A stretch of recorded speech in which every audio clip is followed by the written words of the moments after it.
Historia de Confucio. Fue conocido y creció en la pobreza. Su madre, pese a su situación, trató de darle una esmerada educación. Tuvo que trabajar para salir adelante con su familia. Realizó toda clase de trabajos. Una cosa que lo diferenciaba era su increíble curiosidad por aprender, muy perseverante en crear para él un entorno que pudiera prosperar. Mientras devoraba con avidez libros de historia, música, poesía, literatura, cristalizaba en él un modo de ver el mundo. Confucio se convirtió en un joven instruido con talento e inteligencia extraordinaria que progresivamente le hicieron ganar el reconocimiento entre sus vecinos. A la edad de 22 años se puso a enseñar lo que aprendía en los libros antiguos y encontró gran placer en el ejercicio del magisterio. No cobraba una cantidad fija a los jóvenes carentes de recursos, pero dotados en talentos. Les impartía sus enseñanzas gratuitamente. Fue creciendo en él la necesidad de consagrar su vida a la mejora del mundo en el que vivía y comenzó a pensar en la necesidad de una renovación política y que para ello el mejor instrumento era la educación.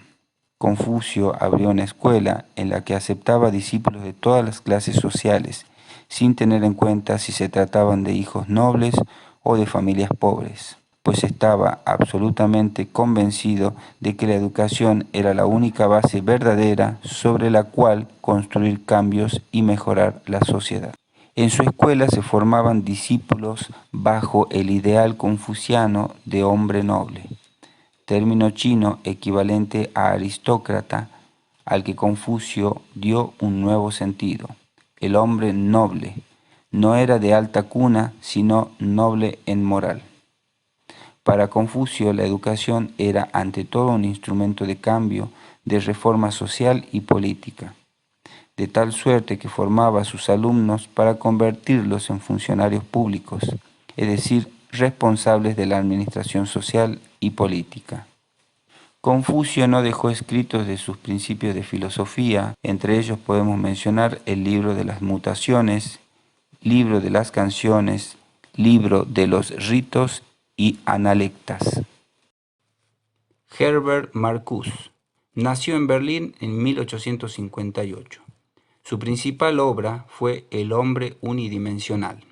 En él sugiere que la infancia o la niñez es la principal instancia de formación de la conciencia entendida como conciencia social, la familia.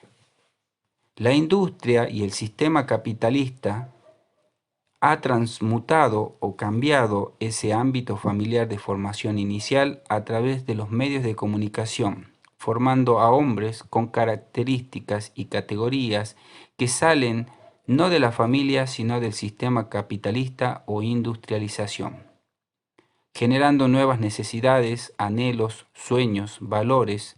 Todo es producido por esa sociedad. Divide las necesidades en necesidades reales y ficticias. Las necesidades reales son aquellas que provienen de la naturaleza misma del hombre, y las ficticias son las que provienen de la conciencia alienada producida por la sociedad industrial. Immanuel Kant fue un filósofo reconocido del área del criticismo, famoso por ser predecesor del idealismo alemán. Es el creador de la filosofía crítica y trascendental. Cuestionó el supuesto de la metafísica dogmática de lo que los conceptos se manifiestan en la realidad. Este gran filósofo se ocupó mucho de la pedagogía. Escribió el Tratado de la Pedagogía y, por supuesto, de la filosofía de la educación. En su Tratado de la Pedagogía, Kant nos expone el alto concepto que tenía de la educación. Únicamente por la educación el hombre puede llegar a ser hombre. Para Immanuel Kant, el hombre es la única criatura que ha de ser educado. Dice que la educación es un arte y necesita ser razonado para que pueda alcanzar su destino. No se debe educar a los niños conforme al presente, sino pensando en el futuro. La moral era también parte importante de la pedagogía y creía que la educación podría ser pública o privada. La pedagogía o teoría de la educación es una teoría física o práctica. La educación física es aquella que el hombre tiene en común con los animales, o sea, los cuidados, y la educación práctica o moral es la llave por medio de la cual el individuo debía ser formado para poder vivir. Kant realiza un aporte a través de la teoría del conocimiento.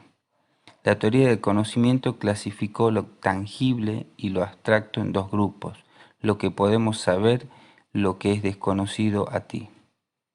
Las cosas que podemos saber son las cosas que las personas pueden presenciar, tocar, ver, experimentar, como una mesa o un perro. Y por otro lado, hay cosas que son desconocidas en sí mismo, por ejemplo, Dios, el concepto de libertad, cuyas existencias, según Kant, se basan en presuposiciones necesarias.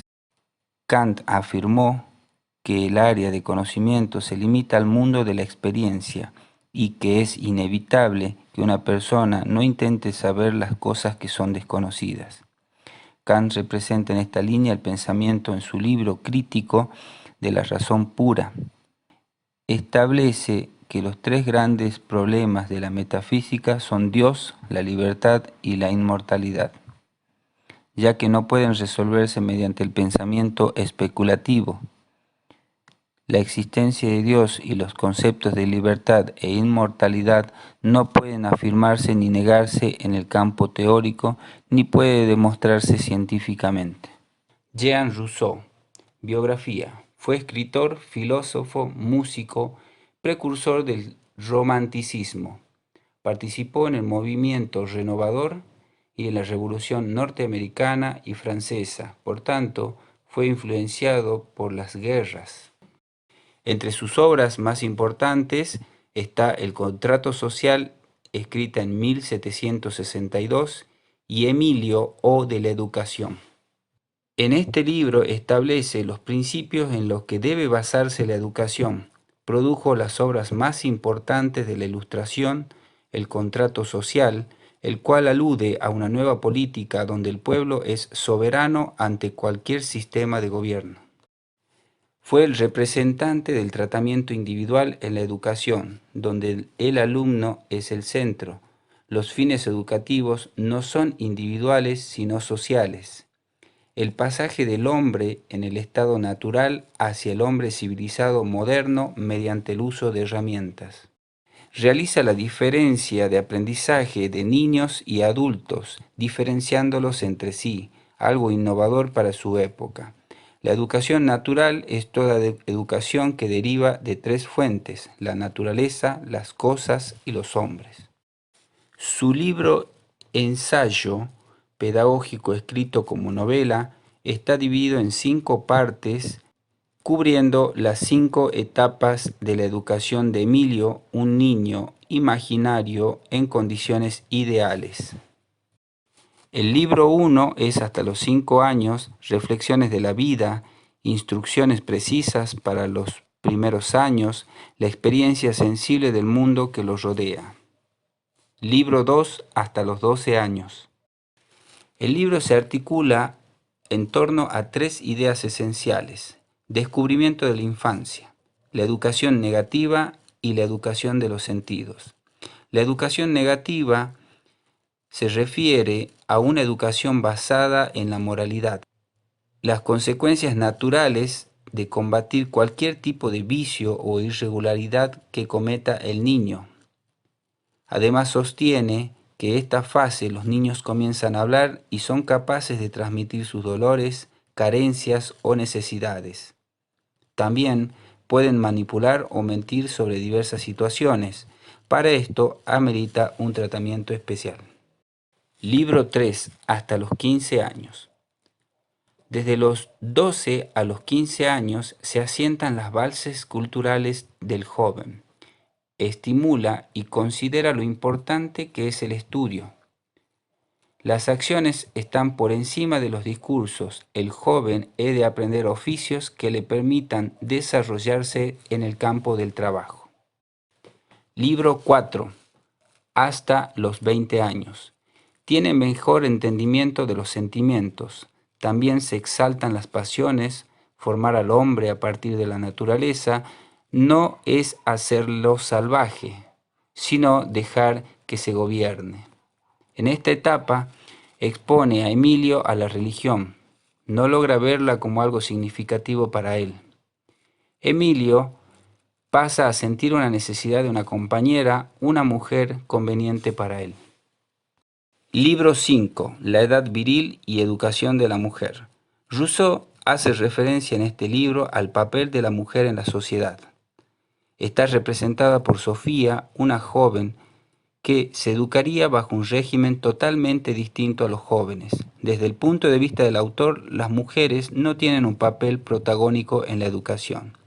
Finaliza la adolescencia a los 20 años cuando Emilio y su prometida Sofía van alcanzando la madurez y la vida matrimonial. John Dewey nació en Burlington, Vermont, el 20 de octubre de 1859, hijo de un comerciante.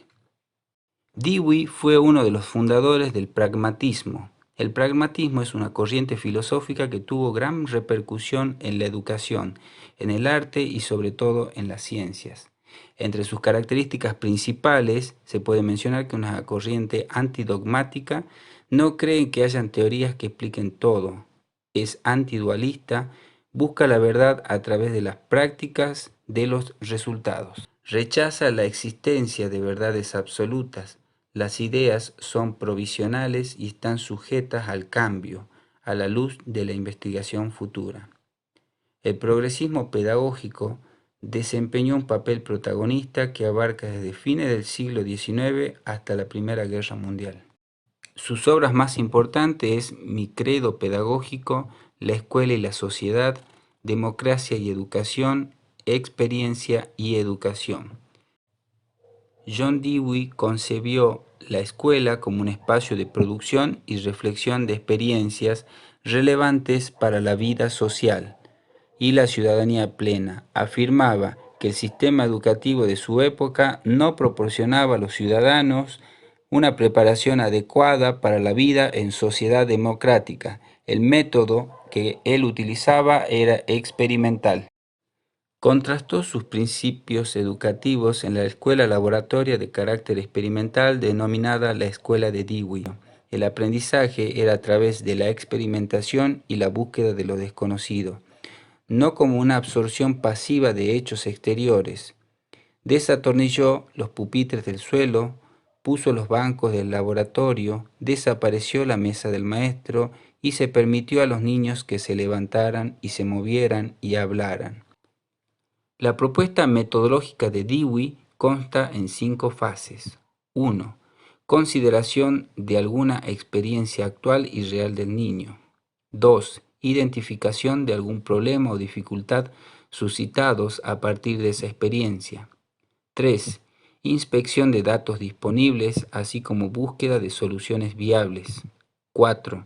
Formulación de la hipótesis de solución, que las soluciones sugeridas le hagan ver que es responsable de desarrollarlas de un modo ordenado. 5.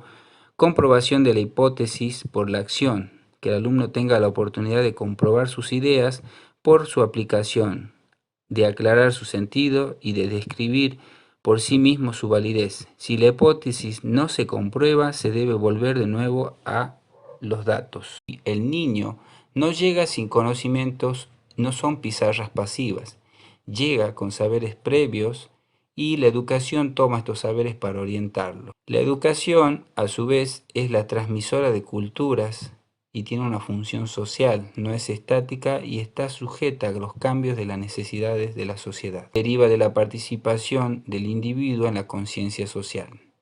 Volviendo al niño, el niño tiene la característica principal es la plasticidad, que es la tendencia natural a indagar, explorar, sumergirse en el aprendizaje desde la experiencia. A su vez también viene con intereses activos del entorno social o hogar y con 4 impulsos, los cuales son 1, el de comunicar, 2, el de construir, 3, el de indagar y 4, el de expresarse de forma precisa. La escuela para Dewey es una mini comunidad. perfecciona a la sociedad y es el factor democrático por excelencia. A su vez, la escuela establece las reglas mediante la observación y reflexión. El alumno comprende la relación entre el resultado y el método usado a fin de ampliar sus conocimientos. La escuela es experimental, se plantea un problema mediante actividades manuales y se despliega toda su potencialidad.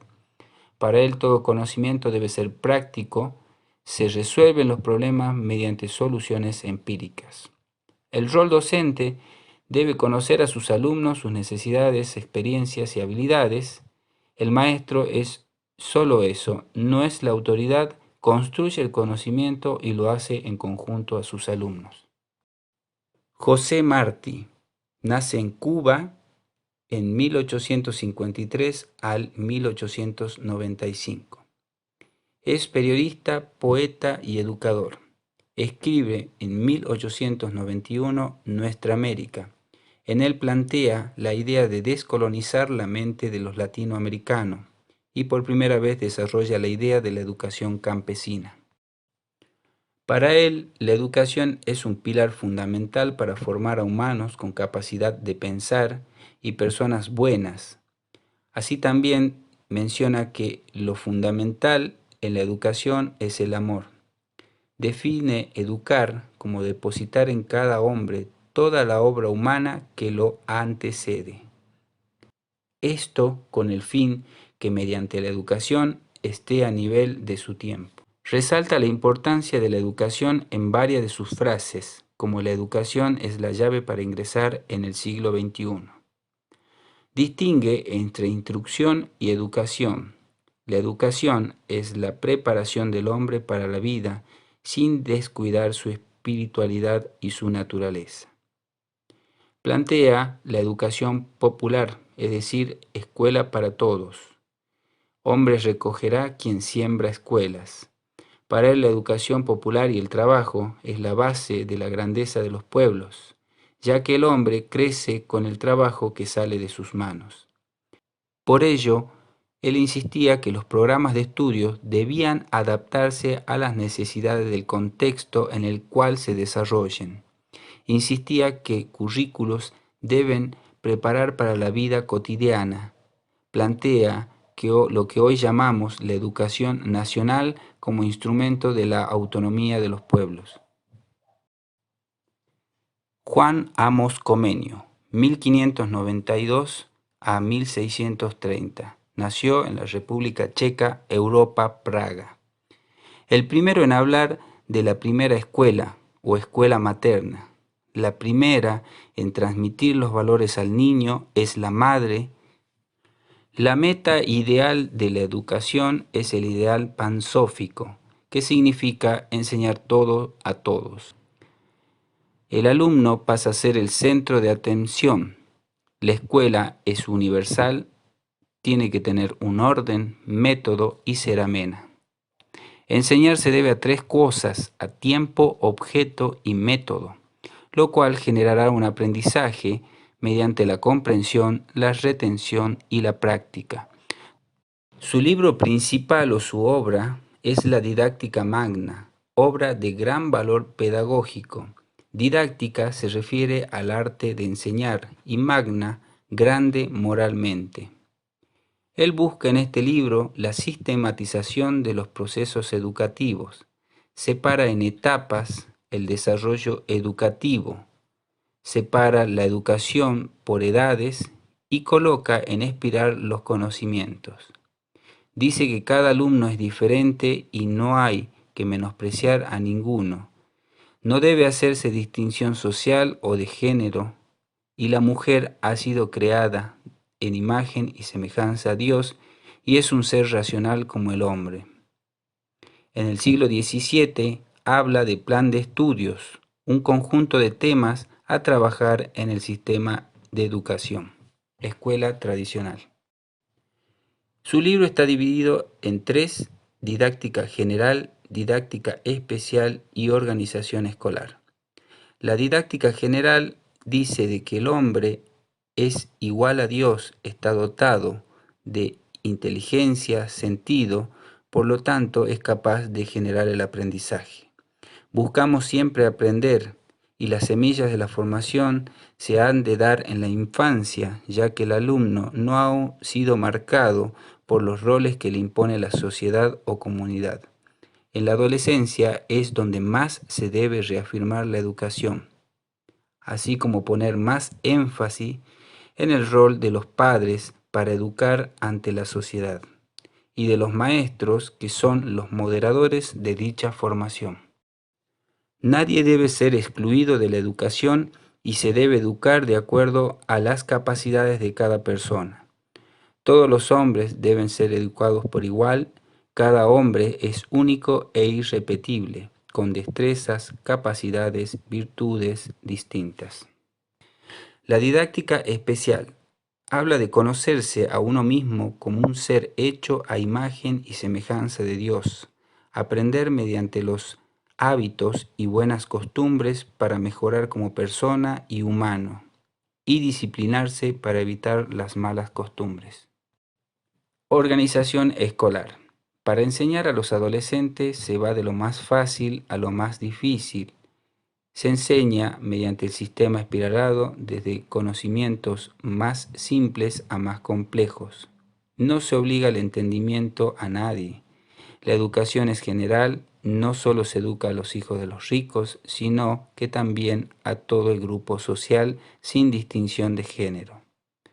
No es necesario que la escuela esté llena de gritos y golpes. La disciplina severa solamente será aplicable para prevenir las malas costumbres. Menciona a la escuela maternal, que es similar a la guardería hasta los 6 años de edad y se enseñan las ciencias. La escuela común, que es similar a la escuela primaria hasta los 12 años, obligatoria, y se enseña la instrucción general y virtudes. Cultivan la inteligencia, la memoria y la imaginación. La escuela latina o gimnasio, desde los 12 a 18 años, se prepara al estudiante para estudios superiores. La academia es igual a las universidades de los 18 a los 25 años y conforman los estudios superiores. Paulo Freire fue un pedagogo y filósofo brasilero, destacado defensor de la pedagogía crítica. Es conocido por su influyente trabajo Pedagogía del oprimido, que generalmente se considera uno de los textos fundamentales del movimiento de pedagogía crítica. Con su principio de diálogo mostró un nuevo camino para la relación entre profesores y alumnos. Sus ideas influenciaron procesos democráticos por todo el mundo. El sistema se basa en que los enseñantes deben entender la realidad en la que viven como parte de su actividad de aprendizaje. Las ideas de Paulo Freire comenzaron a ser conocidas en Brasil únicamente a partir de 1963, cuando surgieron las primeras informaciones sobre su método de alfabetización para adultos. Este método es el proceso de alfabetización que empezaba por la investigación de los medios de vida y el lenguaje hablado en la localidad en que se realizarían las tareas. En esta primera sección se enuncia la justificación de la pedagogía del oprimido y cómo se observa la relación entre opresores y oprimidos, junto con los efectos nocivos de esta dominación, y plantea un sentido de liberación de esta opresión. En el capítulo 2 se problematiza la situación de una educación mercantil que permite la reproducción de la opresión por parte de las clases sociales dominantes. La educación bancaria, denomina él, es un reflejo de la sociedad opresora y mira al conocimiento como una donación de los sabios a los ignorantes. Las características de la educación bancaria son: nombraremos algunas. El educador es siempre el que educa. El educando es el educando. El educador es quien sabe, los educandos quienes no saben. El educador es quien piensa, el sujeto de proceso. Los educandos son los objetos pensados. El educador es quien disciplina, los educando los disciplinados. El educador es quien opta y prescribe su opción, los educandos quienes siguen la prescripción. Entre otras, para lograr la separación de la contradicción educador-educando, debe existir una relación dialógica, lograr establecer una forma auténtica de pensamiento y acción, y así los hombres van percibiendo críticamente cómo están siendo posicionados en este mundo en el que están. Capítulo 3.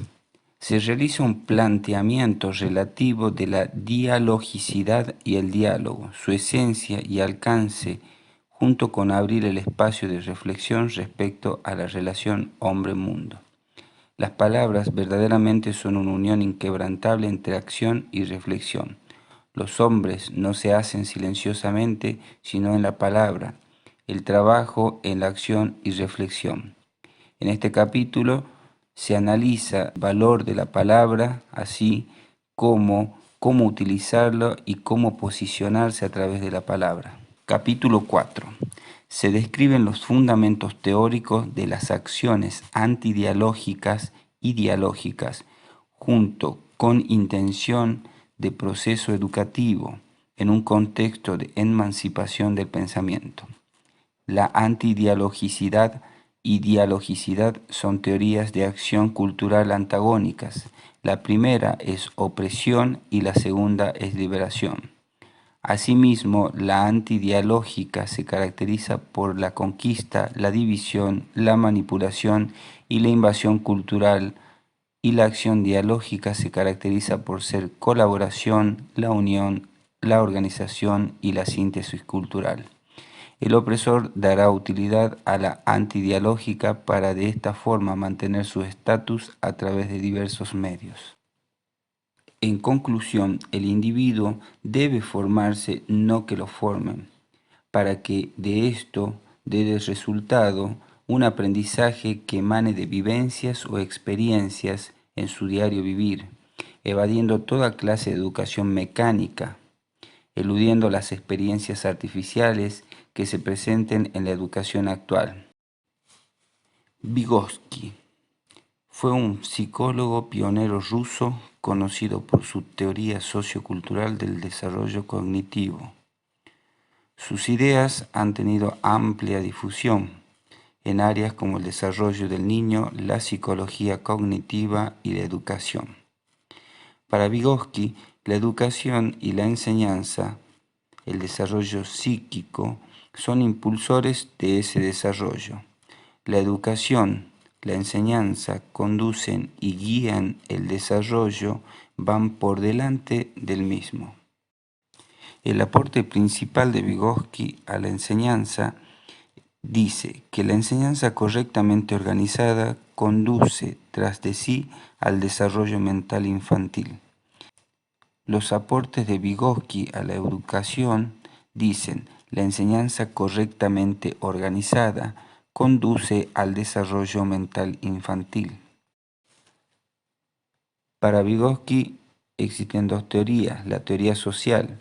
La teoría del desarrollo social de Vygotsky sostiene que la comunidad y el lenguaje juegan un papel central en el aprendizaje. Creía que los niños se desarrollan independientemente de etapas específicas como resultado de las interacciones sociales. Funciones mentales elementales. Vygotsky afirmó que nacemos con 4 funciones mentales elementales: la atención, sensación, percepción y memoria. La teoría sociocultural de Vygotsky surgió a partir del trabajo y como respuesta al conductismo de la época. La misma se divide en 4 factores. Tiene influencia en los factores culturales del desarrollo cognitivo.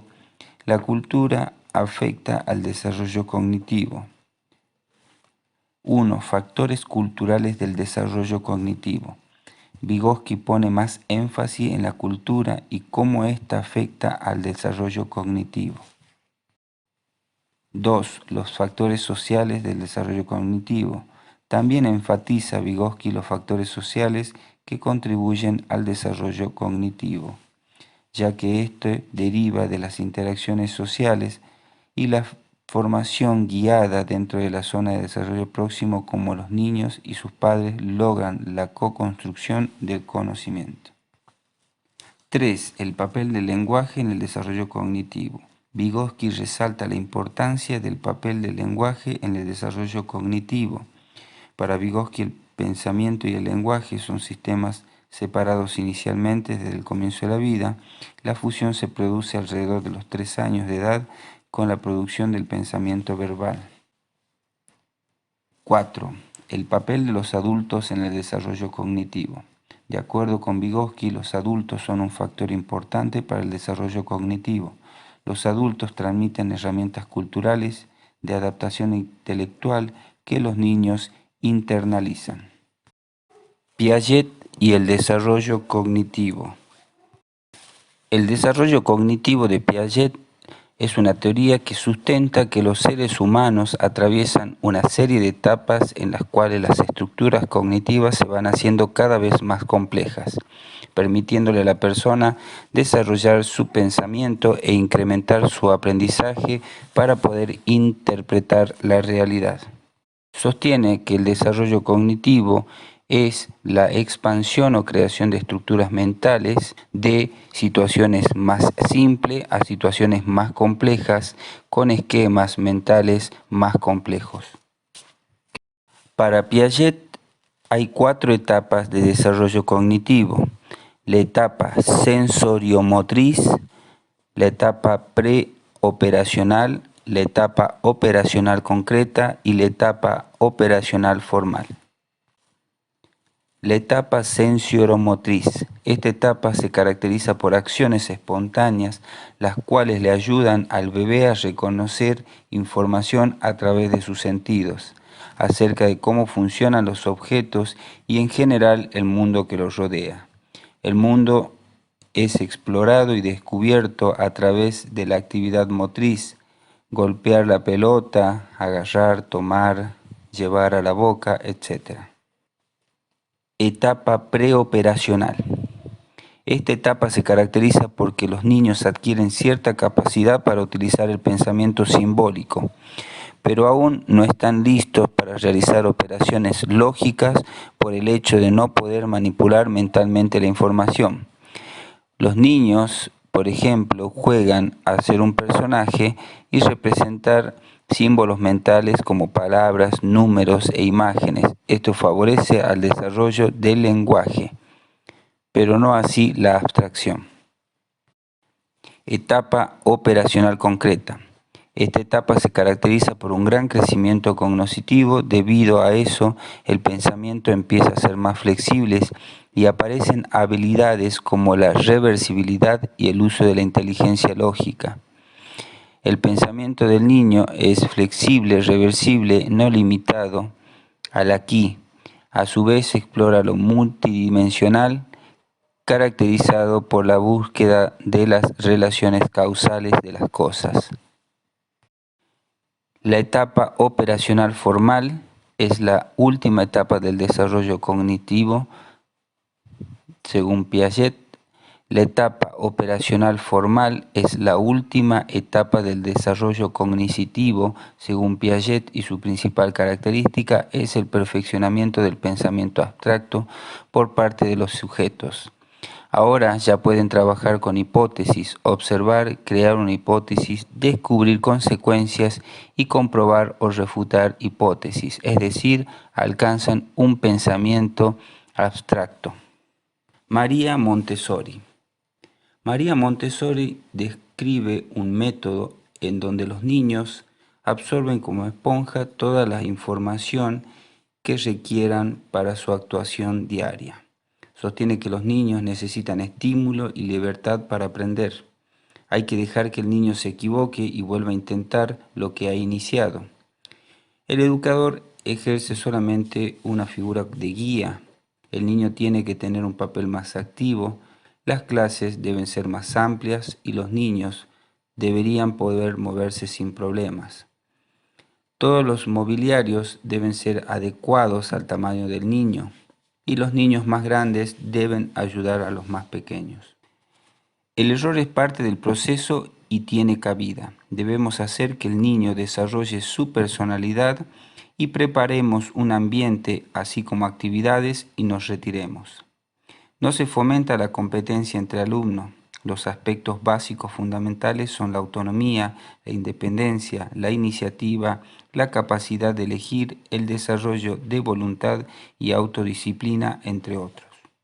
Los elementos de la metodología. El ambiente debe ser preparado, son lugares amplios, limpios y ordenados. Proporcionan las medidas de los niños. El área está subdividida en áreas temáticas donde se exponen los materiales y da libertad al movimiento. Los niños pueden trabajar individualmente en grupos, respetando de este modo su propio estilo y ritmo. El ambiente promueve la independencia del niño en la exploración y el proceso de aprendizaje. El aula reúne 3 niños y 3 edades distintas, menores de 3 años, de 3 a 6 años y de 6 a 9 años y por último de 9 a 13 años. Las salas integradas favorecen a la cooperación espontánea, el deseo de aprender, el respeto mutuo y la incorporación profunda del conocimiento a través del ejercicio de enseñar al otro. Las materias permiten que los niños puedan reconocer el error por sí mismos, hacerse responsable del propio aprendizaje. Los materiales permiten a los niños investigar de manera individual e independiente, así como posibilitan la repetición y promueven la concentración. El rol del adulto es un mero observador y guía. El objetivo es intervenir en menos medida que el niño se desarrolla. La guía permite a los niños actuar, pensar y guiar confianza por sí mismos. La guía no le impone premio ni castigo. Cuando el niño está listo para una nueva lección, le introducen nuevos materiales y actividades. El mismo niño es responsable de su propio aprendizaje y desarrollo. El arte de la guía es saber observar y cuándo intervenir. El método de Montessori divide en edades el aprendizaje, así como qué capacidades mentales se va a desarrollar en cada edad.